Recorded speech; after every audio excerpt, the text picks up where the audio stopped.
creí que tenía la vocación para ser sacerdote católico. Ya cuando te dice el doctor que tú estás aquí porque a la Virgen le dio la gana, pues o cambias o cambias. Y se me manifestó esa enfermedad que ataca, ese síndrome que ataca sobre todo las articulaciones.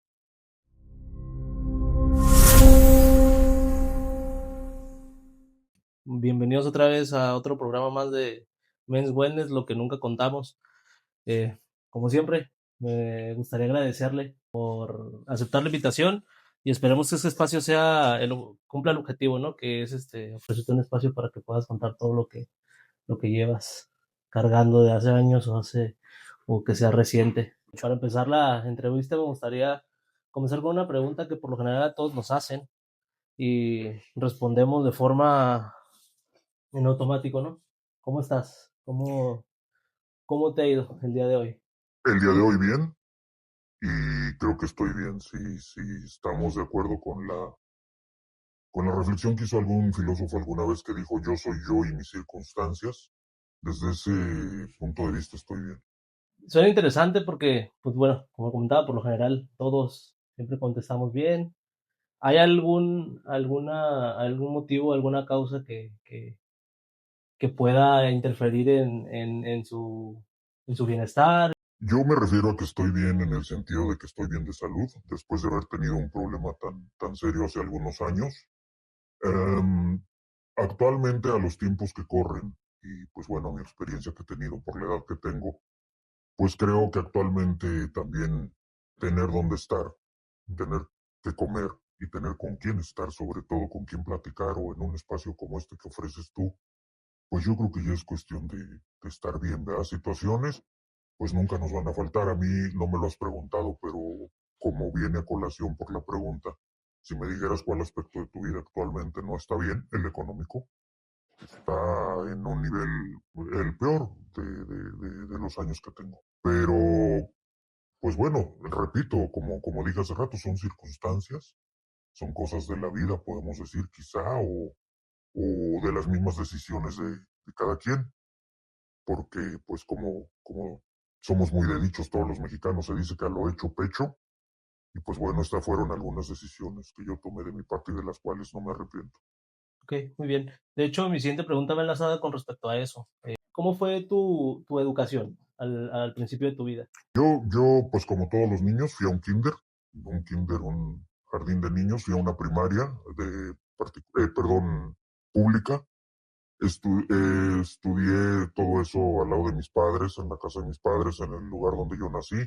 La secundaria la estudié en una secundaria pública también, técnica, agropecuaria, en otro lugar, en el Estado de México, fuera de Puebla, que es donde yo nací. La preparatoria la hice en un internado católico. Yo quería ser seminarista. Fui seminarista y ahí la hice y posteriormente me inscribí al profesional, a contaduría, pero no duré mucho porque tenía yo algunos rezagos no con materias, sino con los papeles en sí de la prepa y casi todos mis amigos tuvieron que hacer otro año de prepa y yo opté por esperar unos papeles que nunca llegaron porque descubrimos cuando terminamos la preparatoria que el último año lo hicimos en una escuela que no estaba incorporada. Y entonces eso nosotros no sabíamos y pues hubo que volver a cursar. Yo no lo cursé, me inscribí en una escuela y pues a los 3 semestres ya no pude estar.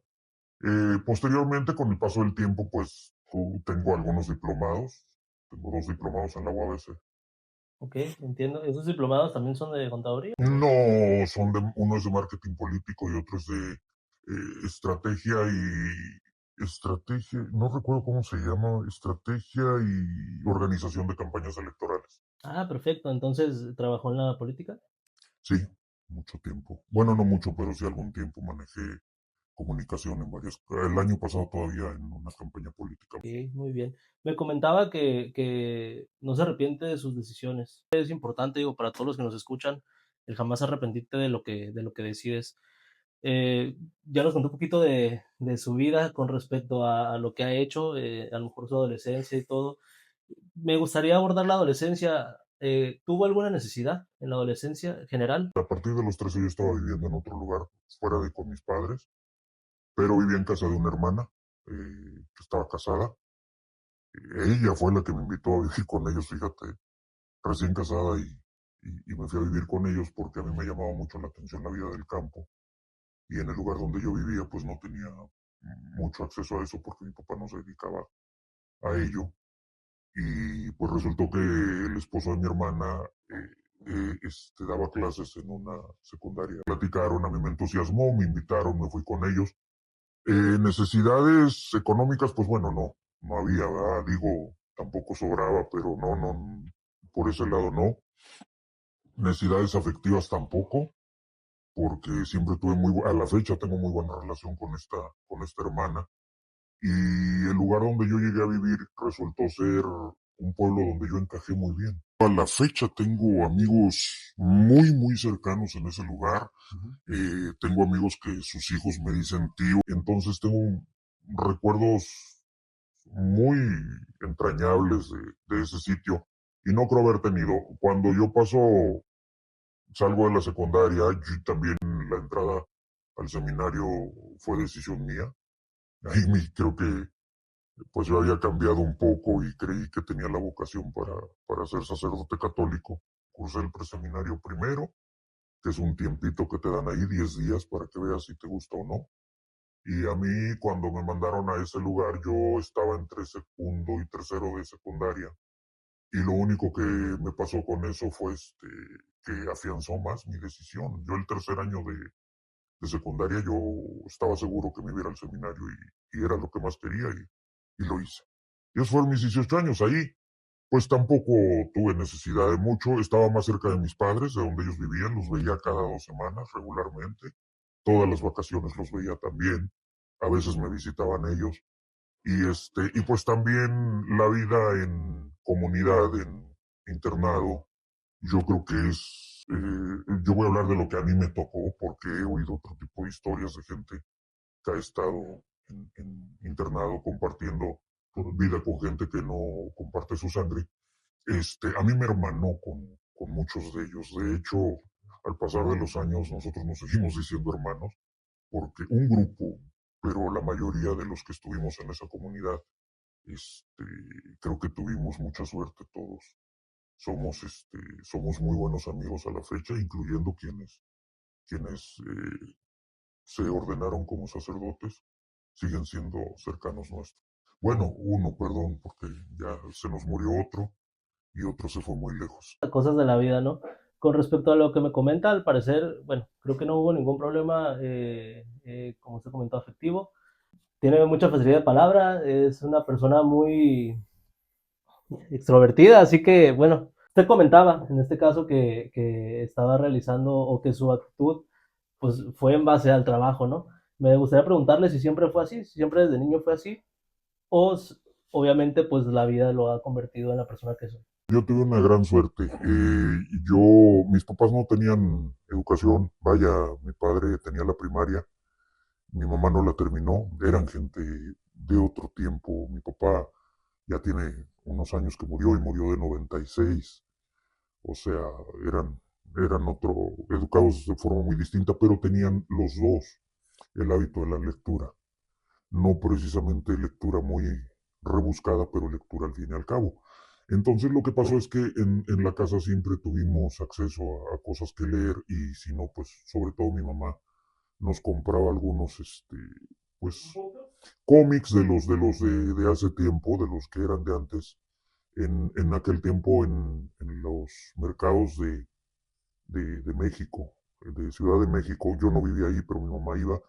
Vendían cómics españoles y mi mamá los compraba, ¿no? Eso me dio una cierta, me ha ayudado mucho yo hasta, digo, porque he trabajado como redactor, me ayudó mucho inclusive con mi forma de redactar, mi forma de expresarme. Yo creo que de ahí salió desde chico, por el hábito de la lectura. Ya con el tiempo, pues bueno, en cuestión de trabajo, pues ya me he dedicado buen tiempo a cosas que tienen que ver con comunicación, escrita en periódicos, hablada en radio o manejando algunas cuentas, como te decía hace rato, una campaña política o también la imagen y todo lo de comunicación de algunos políticos o grupos políticos. Lo hice algún tiempo, sí. Perfecto. Por lo que veo y también por lo que lo conozco, es un todólogo. O sea, has hecho de todo. Es importante eso porque creo que como hombres nos hace falta darnos ese valor añadido, que tenemos esa capacidad, merezco lo que tengo. Pregunta, el individuo que estoy entrevistando de 10 15 años, ¿se imaginaba todo lo que iba a hacer en un futuro? No, no, yo a los,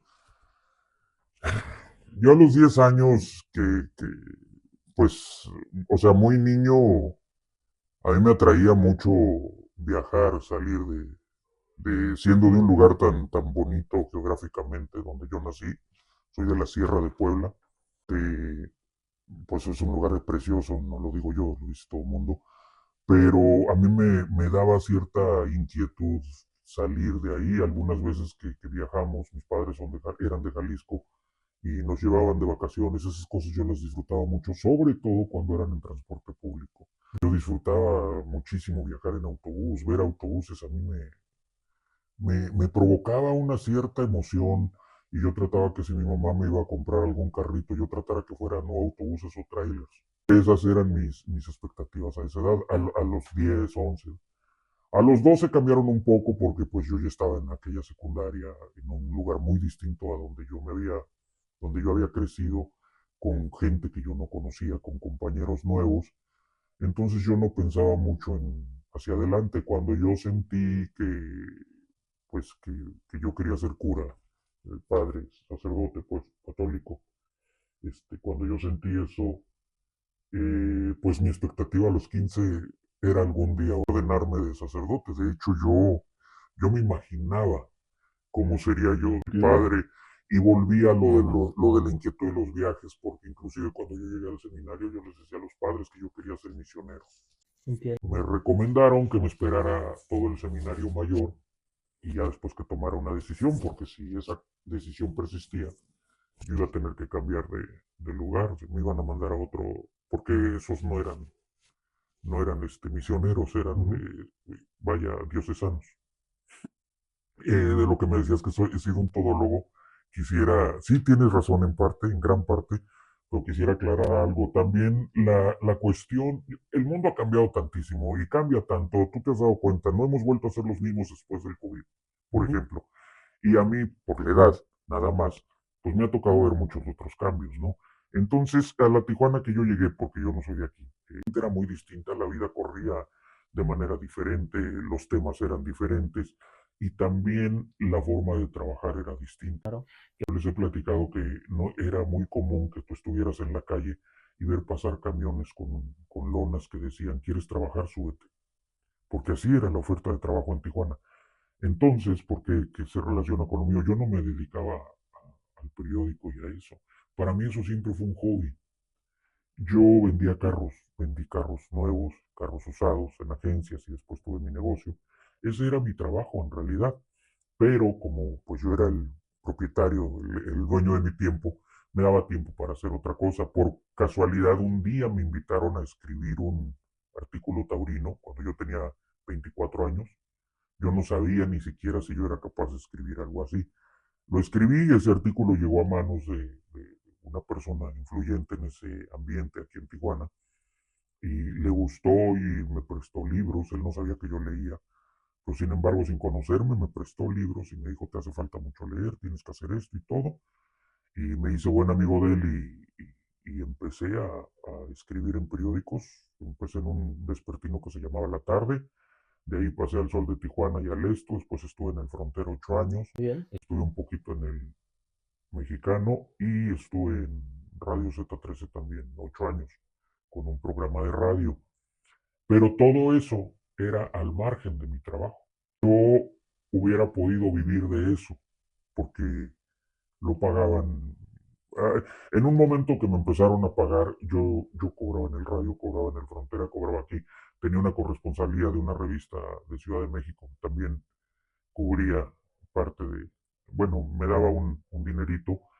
Y, pero yo tenía aparte mi chamba. Yo nunca lo vi como algo, hasta que el tiempo, también ya con el tiempo, ya cuando los carros usados dejaron de ser aquel negociazo. Pues entonces yo volteé a ver para otras partes, me empecé a dedicar a otras cosas, tuve otro tipo de negocios y hasta que alguna vez me ofrecieron una cuenta para manejar comunicación de una secretaría, de la delegación de una secretaría aquí en el estado, y la manejé durante 5 años. Y pues a partir de ahí tomé los diplomados que te decía, tomé cursos a veces tan curiosos, por decirles de alguna forma, como lo que es uso de los colores, lenguaje corporal, dicción, todo eso, y me empecé a entusiasmar con la redacción, ya de una forma un poco más profesional, pero sin una academia, vaya, sin estar en una escuela. Y investigando por mi cuenta, platicando con profesionales, con maestros de la UABC sobre todo, y, y por eso después he manejado ese tipo de cosas, de vez en cuando corrijo textos también, escrito por ahí, también es curioso, pero hay gente que paga porque les escribas algunas cosas y lo he hecho también. Perfecto. Me gusta bastante cómo se está expresando porque creo que la mayoría de las personas que nos está escuchando, bueno, nosotros residimos en Tijuana, pero obviamente nos van a escuchar personas de diferentes partes de México y de Latinoamérica. Su problema es no salir de donde están. Y creo que uno de los mensajes más bonitos que nos acaba de comentar este invitado es que sal de tu zona de confort, anímate a aspirar a más, no a quedarte donde estás. Me gustaría preguntarle algo muy concretamente con respecto a todo lo mencionado. ¿Cuál crees que fue el mayor factor o la mayor motivación para que tú lograras todo lo que has logrado hasta este momento? Ay Dios, más bien, más bien creo que yo tuve motivaciones para no hacerlo. Me explico, crecí rodeado, digo crecí hasta los 22 por ahí, pues de gente que creía que o no se explicaba por qué yo no había decidido por, por terminar una carrera profesional, ¿no? Yo lo he pensado con el tiempo y creo que fue una falta de disciplina nada más de mi parte. Curioso que ahora haya dado cursos en algunas universidades de aquí, de algunos cursillos por ahí, y en otra particular por ahí que también llegué a ir a dar un cursillo a los alumnos de comunicación. Pero esos cursillos son únicamente basados en la experiencia que yo he tenido, no es precisamente que estén avalados por ninguna institución ni nada. Yo creo que la motivación fui yo mismo. Fue quitarme, yo me he catalogado casi siempre como una persona con muchos miedos. He dicho que autoflagelándome quizá o criticándome yo mismo, yo he dicho que el rey de los buenos proyectos sin llevarse a cabo soy yo. He tenido unas ideas que las han llevado a cabo otras personas, ¿no? Y que bueno, y les ha ido bien. Y algunas veces pensaba que era el miedo el que no me había, sobre todo el miedo al que dirán, que ahora me río de eso, ¿no?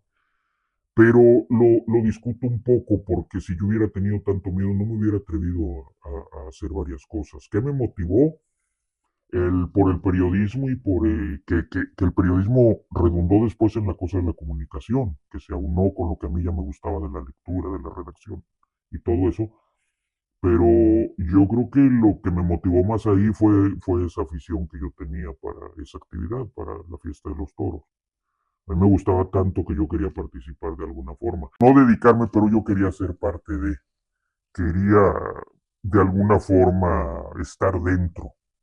Y pues bueno, profesionalmente era la única manera de que yo estuviera dentro de los toros y de una forma, digamos, cómoda y segura.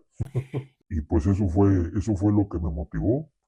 Eso me trajo como consecuencia y me acabas de preguntar algo, porque a veces el chiste ese de un señor en una fiesta que hay mucha gente y les ofrece mucho dinero al que le dé una vuelta a una alberca llena de cocodrilos y que un cuate nada y le van a dar el dinero y dice, ¿quién fue el que me empujó? Para llegar yo a manejar esas cuentas de comunicación que te he dicho, esas asesorías que he dado y todo eso, pues lo que me empujó fue mi experiencia dentro de los medios de comunicación. sin darme cuenta, para mí se convirtieron prácticamente en una escuelita. Yo empecé en un medio donde me publicaban exactamente lo que yo llevaba, así tal cual. Entonces, pues debo de haber tenido algunos errores, aunque tengo por ahí en mi archivo algunos escritos de aquellos años. Cuando yo cambio de medio, voy a una organización ya más reconocida, grande, famosa. Ahí sí me ponen ciertas, tantas palabras, no más. Cuando te digamos, te extiendes un poco, trata de que no haya un punto y aparte después de tanto, sí un poquito, pero fue muy leve. Tampoco me revisaban el estilo ni nada. Y aquí sí voy a decir el nombre. Cuando llegué el Frontera, llegó con una situación muy peculiar y una de las políticas del Frontera era no contratar a nadie que hubiera escrito en otro medio de aquí de Tijuana. Y querían únicamente recién egresados de comunicación y se entiende para hacerlos a su política. Entonces era su política. Y yo fui la primera persona que contrataron eh, aquí en... Sí. Porque se olvidaron de esa actividad y pues no iban a traer una persona especialista en eso nada más. De otro lugar sobre todo, había que conocer a la gente de aquí, se enteraron de mí, me mandaron un, una pregunta que si me interesaba cambiar, y yo fui con ellos, y después de 4 reuniones, y ahí sí me leyeron la cartilla, ahí las normas de redacción ya eran totalmente profesionales, eran más fuertes, y tenía yo un editor muy exigente, que le he agradecido toda la vida que haya sido así, porque yo me terminé de enseñar ahí. A mí me llegaron a regresar cosas y en lugar de molestarme o algo, yo investigaba si de veras, si estaba bien eso y me hicieron leer las normas de redacción del lugar, del periódico. Y después terminé escribiendo, porque yo únicamente era columnista y después empecé a escribir noticia, porque empecé a escribir la crónica también con ellos y terminaron dándome credencial del periódico. Conmigo rompieron 3 veces su política y yo agradecido con ellos y pues bueno, también creo que quedaron contentos conmigo. Y si me preguntas qué fue lo que me empujó, pues yo creo que fue eso, fue el entusiasmo que yo demostraba, por eso venció el tremendo miedo que yo tenía, porque a mí me daba un pavor que vieran mi nombre. Yo pensaba que estaba mal, que la gente me lo iba a reclamar. Y en realidad, pues no pasó. No pasó. Eso fue lo que me empujó. Ok. Quiero enfocarme en algo importante que usted comentó porque creo que la mayoría de hombres siempre tienen miedo. Y mi pregunta es la siguiente. Con respecto al miedo y con respecto a lo que ya me ha comentado de que ha sido una persona exitosa, pero obviamente pues no todo es miel sobre hojuelas, ¿no? Hay cosas complicadas. Desde que usted recuerde cómo influyó la gente que le comentó, no hagas esto, te vas a equivocar, estás tomando o estás cometiendo una grave equivocación con respecto a tu futuro, a tu vida, ¿influyeron para tener ese miedo? Sí, sí, definitivamente.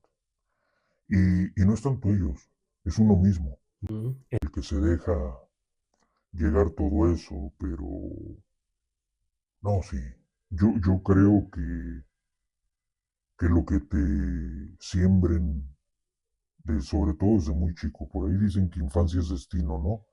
Yo no sé si sea cierto, pero desde lo que empiezas a escuchar desde muy niño y todo, sí, sí influye. Yo tuve una persona muy cercana que su manera de motivarme, y lo dijo después, que su manera de motivarme era decirme que yo no servía para nada. Y ella pensaba que yo iba a sacar casta o no sé, y a decir, oh, pues ahora, pues, como hago ahora, de unos años para acá con algunos asuntos lo hago, pero más chavo, más joven, mucho más joven, o sea, durante la infancia y la adolescencia, a mí me afectó muchísimo. Aparte, yo tuve esto nunca lo hablo, pero yo tuve un problema de físico, de acné, muy fuerte. de adolescente, y eso me acomplejó mucho. Un complejo que, que yo arrastré varios años.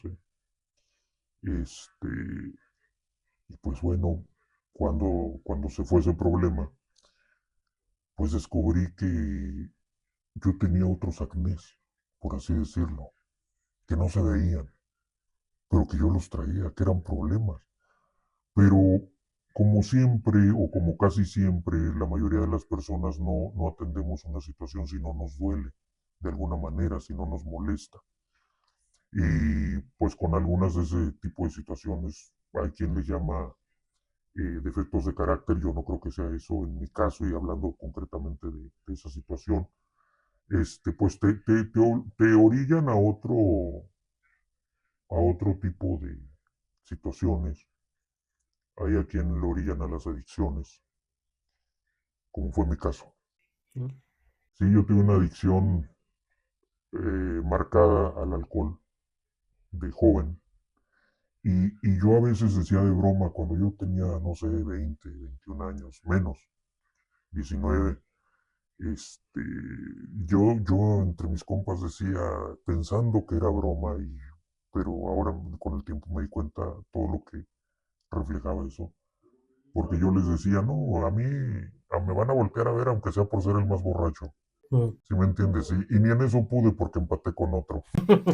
Y me empecé a dar cuenta de eso. Me di cuenta también, yo no lo provoqué ni mucho menos, pero me di cuenta que en el círculo donde yo dije eso, ese muchacho que te comentaba con el que empaté yo, éramos los que teníamos un nivel económico más bajo. Ok. Nos juntábamos con muchachos que tenían un nivel alto y todo. Entonces, no que lo hayas dicho, no que lo hayas hecho, porque también uno se tiene que perdonar de lo que hace, porque si no, imagínate lo que cargas. Pero con el tiempo, pues me di cuenta de la situación de lo que yo estaba reflejando, pero me di cuenta y para solucionarlo, ¿no? Porque a veces esas son cosas que se manifiestan de otra manera, pero las sigues arrastrando siempre. Con respecto a lo comentado, sí me gustaría hacer énfasis en que creo que, bueno, la mayoría de hombres por lo general tenemos esa cultura, ¿no? De criar o de ser criados de una forma dura, que realmente no debería ser la correcta. Con respecto a las adicciones, creo que también influye bastante el cómo nos crían. Desde los 14, 15 años ya ves a jovencitos pues, bebiendo alcohol con sus papás, con su familia, cosa que realmente, bueno, cada quien, ¿no? Pero bueno, creo que queda en uno el cómo te afecta o el cómo lo recibes también en ese tipo de educación. Me gustaría preguntarte, ¿cuál fue tu sentimiento al tocar fondo en esa adicción? Y ay, fue una, fue doloroso, se puede decir. Iba a usar otras palabras porque ahorita no sé, no la quería sacar esa, pero es que en realidad sí fue muy doloroso porque yo tenía 24 años cuando me di cuenta que tenía que dejar. O sea, yo no tuve opción.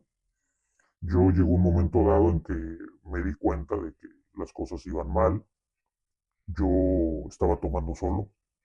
Ay Dios, yo tomaba sin hielo. Es una forma de decir cuando tienes una botella en tu cuarto y de vez en cuando le das unos tragos. O algunas veces llegar no a perderte, pero sí a ponerte más o menos antes de salir, o simplemente quedarte ahí tú solo haciéndolo, ¿no? Yo fui de esos y me empezó a afectar primero a mí, y como todos los adictos a algo, pues la afectación se va primero a tus seres más cercanos, a tus seres queridos. Yo empecé a perder cierta confianza, sobre todo en un trabajo. Yo perdí un trabajo, bueno, perdí la confianza de algunos familiares, y en aquellos años también pues perdí una relación afectiva, una relación de novios, creo que 2 años, 2 años y medio, una relación con la que pues yo estaba muy a gusto, pero, pero no estaba haciendo yo lo correcto.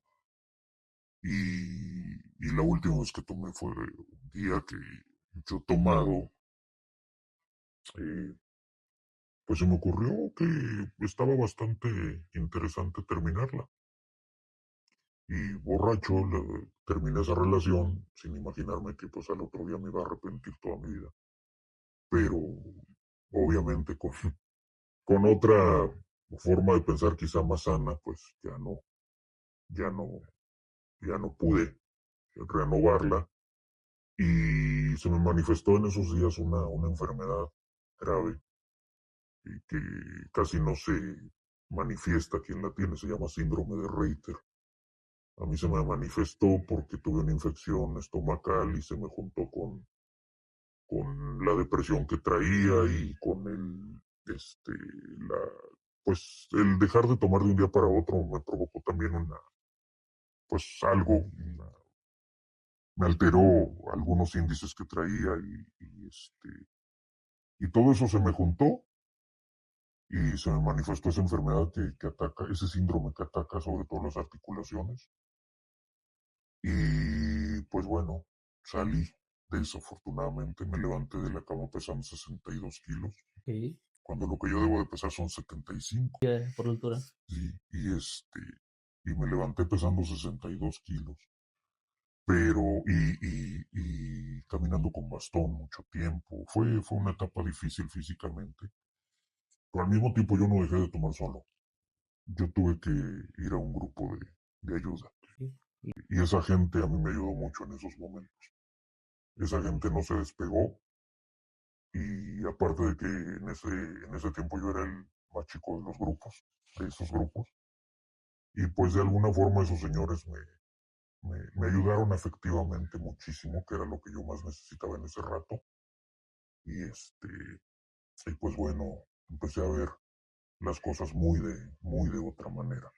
Ya poco a poco, pues la cabeza se me empezó a despejar y también mis inquietudes se dirigieron hacia otros lugares, ya sin una sola gota de alcohol. Abordando lo comentado, me gustaría preguntar, porque, bueno, creo que es importante señalarlo, ¿no? Con respecto a las relaciones en tu vida, ¿crees que pudo haber salido algo mejor? Yo creo una cosa, mi padre era una persona muy de la iglesia, de la iglesia católica, y entre las cosas que él hacía, él daba pláticas matrimoniales a la gente que se iba a casar. Esas pláticas las daba en la sala de mi casa. Y a veces, como no nos dejaban prender la televisión cuando estaban esas pláticas, teníamos que estar en el cuarto y pues allá entraba la voz de mi papá, escuchábamos casi todo lo que decía, o a veces de pasadita. Mm. Y él mencionaba mucho una cosa que él llamaba vocación al matrimonio. Y yo cuando crecí un poquito más, le pregunté qué era eso. Y él me dijo, en ese tiempo yo tenía 14 años, me dijo, ¿tú te quieres ir al seminario, ah? Sí. Ah, es que tienes vocación para sacerdote. En el matrimonio es lo mismo. Bueno, yo no lo entendí del todo. Yo, como nos han enseñado y como nos han dicho que pues hay que hacer una familia, yo no estoy en contra de la familia. De hecho, es la base de la sociedad de muchas cosas. Me casé a los 20, casi 28 y te lo juro que yo me casé sin saber que es que no, ahí sí, con toda la facilidad de palabra que me dices que tengo, pero no encuentro palabras para explicar cómo definir. Yo no creo estar hecho o diseñado para una vida en pareja. No tengo vocación al matrimonio, creo yo, y a estas alturas creo estar convencido. Este, y pues bueno, mi matrimonio no duró mucho. Hubo oportunidades, sí, sí, de hecho, dos veces, mi negación al matrimonio me hizo dejar algunas relaciones, dos veces concretamente. Con respecto a esa vida que comentas bueno, a lo mejor no tienes la vocación, ¿te sientes cómodo? Sí, es que hay cosas que uno ya trae como persona, inclusive cosas físicas de todo. Y pues a veces si uno no se siente a gusto, pues Terminas, bueno, a ver, por lo que platicamos hace un rato, yo no lo voy a mencionar, pero ya sabes que, pues, dónde estoy, ¿no? exactamente lo esencial es traer los ojos bien abiertos toda la vida para con uno mismo. ¿Por qué? Porque vivimos una vida tratando de conocer a los demás, tratando de conocer más, pero ¿cuándo nos tratamos de conocer nosotros mismos? Así. No, nunca. Y yo te decía hace rato que mi momento económico no es por mucho no es el mejor. Yo creo que es el peor de mi vida, pero es increíble lo que llegas a aprender cuando la situación te cambia, cuando la vida misma te sitúa, o tú o tus decisiones te sitúan en otro lugar, en otra forma. Es increíble lo que llegas a aprender de ti mismo. Sobre todo cuando, como fue mi caso, yo hice un ejercicio de desapego, tanto emocional como material.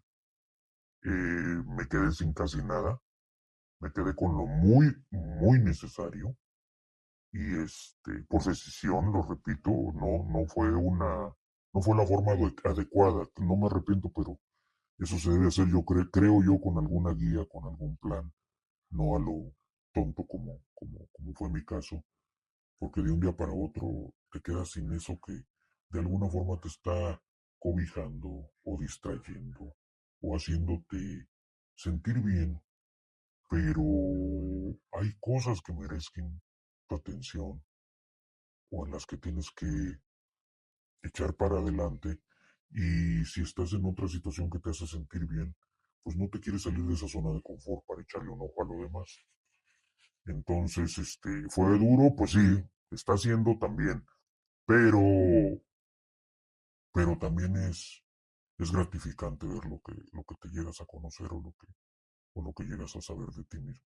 Wow, qué bonito, porque creo que a lo largo de ese tiempo que estamos aquí sentados, pude escuchar, bastantes cosas que no me esperaba, pero creo que el camino, precisamente es el que nosotros como hombres debemos seguir, ¿no? El a pesar de todos los problemas o todos los, eh, pues sí, situaciones difíciles que podamos vivir en nuestra vida, el seguir para adelante. ¿Cuál es tu actualidad y qué espera tu futuro? Bueno, habrás sabido, bueno, tú lo sabes, que por un problema de salud que tuve muy fuerte hace poquito más de 6 años, yo tomé la decisión de cambiar, digo, ya cuando te dice el doctor que tú estás aquí porque a la Virgen le dio la gana, pues o cambias, al menos creo yo. Y cambiar me refiero no es que te empieces a cuidar y que lo tienes que hacer, eso es obvio. Cambiar yo me refiero, yo me levanté de ahí, lo primero que hice fue renunciar al trabajo que tenía y fue cuando también te tomé esa decisión, que repito, no fue la forma más adecuada, pero está bien, de comenzar de nuevo.